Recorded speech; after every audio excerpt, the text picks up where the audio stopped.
Magandang araw mga kalingap. Grabe, panibagong kwento na naman ng pag-ibig, pagsubok at katotohanan ang ating pag-uusapan ngayon. Marami ang nagulat, marami rin ang kinilig, pero higit sa lahat, marami ang nagtanong. Totoo na nga ba? Tuloy na ba ang usapang kasalan ni Viancy at Papa Eds? Kaya mga kalingap, samahan niyo ako sa isang nakakakilig ngunit madamdaming paglalakbay patungkol sa tunay na nararamdaman ni Papa Eds at ni Viancy at kung paano nila hinaharap ang mga pagsubok sa gitna ng mga issue at panghuhusga. Pero bago ang lahat, kung bago ka pa lang dito sa ating channel, don't forget to like, share, and subscribe para lagi kang updated sa mga kwento ng ating paboritong love team, EDYC. Ang panata ni Papa Eds. Viancy, ayoko nang maghanap ng ibang babae. Ikaw lang ang mahal ko. Yan ang mga salitang nagmula mismo kay Papa Eds.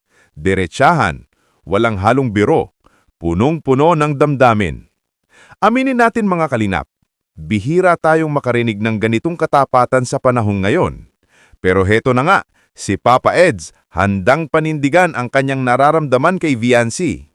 At tila hindi na ito basta-basta, content lang, kundi isang totoong kwento ng puso. Ang sorpresa ni Kuya Val at Kalingap Prab. Ngayon, ayon sa mga nakarating na balita, napasugod daw si Viancy sa mismong tahanan ni Kuya Val at ni Kalingap Prab.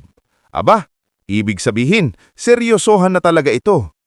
Marami tuloy ang nagtatanong, ano nga ba ang sorpresa? Ito na kaya ang simula ng katuparan ng matagal ng pamako. Kuya Val at Kalingap Prab bilang mga haligi ng kabutihan ay laging handang umalalay. Kaya naman marami ang umahasa na suportado nila ang kung anumang desisyon ni Viancy at Papa Eds basta't ito'y mula sa pusong tapat at may pagpapahalaga sa pamilya. Ang mga pagsubok ng EDYC. Pero mga kalingap, hindi puro kilig ang kanilang kwento. Sa likod ng mga ngiti, maraming mabibigat na pinagdadaanan ng EDYC. Si Viancy halos bihira na nating makita sa mga vlog. Tahimik, tila lumalayo, at marami ang nagtatanong kung bakit. Ang totoo, dumaan siya sa sunod-sunod na panghuhusga, maling akala at pambabash sa social media. Ang masakit pa, kahit wala siyang ginagawang masama, binibigyan pa rin siya ng issue na parang kasalanan na lang ang maging masaya. Sa mga ganitong pagkakataon, sino ba naman ang hindi manghihina ng loob?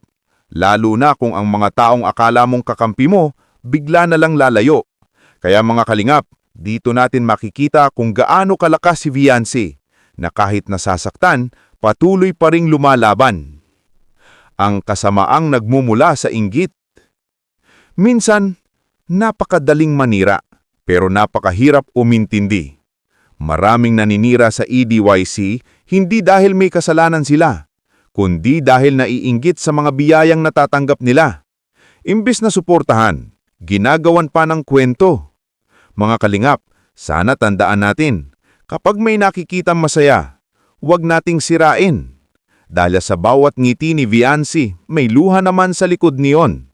At sa bawat tagumpay ni Papa Eds, may sakripisyo at dedikasyon na hindi nating nakikita sa kamera.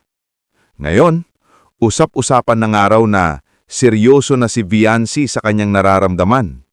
Maging sina Kuya Val at Kalingap Prab ay tila sumusuporta kung saan magiging masaya si Viancy, lalo na kung kay Papa Eds yon.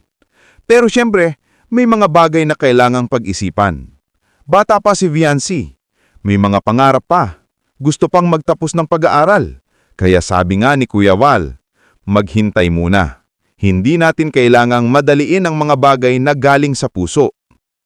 Tama nga naman, dahil kung talagang sila ang para sa isa't isa, walang distansya, walang issue at walang bashers na makakapaghiwalay sa kanila. Ang mensahe ng pag-asa. Kaya sa kabila ng lahat ng ingay at gulo, ang pinakamagandang gawin ngayon ni Viancy ay magpakatatag. Ipagpatuloy ang kanyang mga pangarap at hayaan ang panahon na magpatunay ng kanyang pagmamahal. At sa mga bashers, tandaan natin, hindi natin kailangang durugin ang kinang ng iba para lang magliwanag tayo. Kaya mga kalingap, imbes na manira, suportahan natin ang EDYC. Dahil sa bawat vlog nila, hindi lang content ang binibigay nila sa atin, kundi inspirasyon, kabutihan, at kwento ng pag-asa. Ano sa tingin nyo? Totohanan na nga ba ang usapang kasalan ni Viancy at Papa Eds? O isa pa lang itong pahina sa mahabang kwento ng kanilang pag-ibig? I-comment nyo sa baba ang inyong saloobin. At syempre, like, share and subscribe para lagi kang updated sa mga bagong kwento ng ating mga iniidolong kalingap. Maraming salamat sa panonood. At tandaan, ang tunay na pagmamahal, hindi kailangang ipagsigawan. Dahil ang pusong tapat, kahit tahimik, maririnig ng buong mundo. Hindi natin kailangang madaliin ang mga bagay na galing sa puso.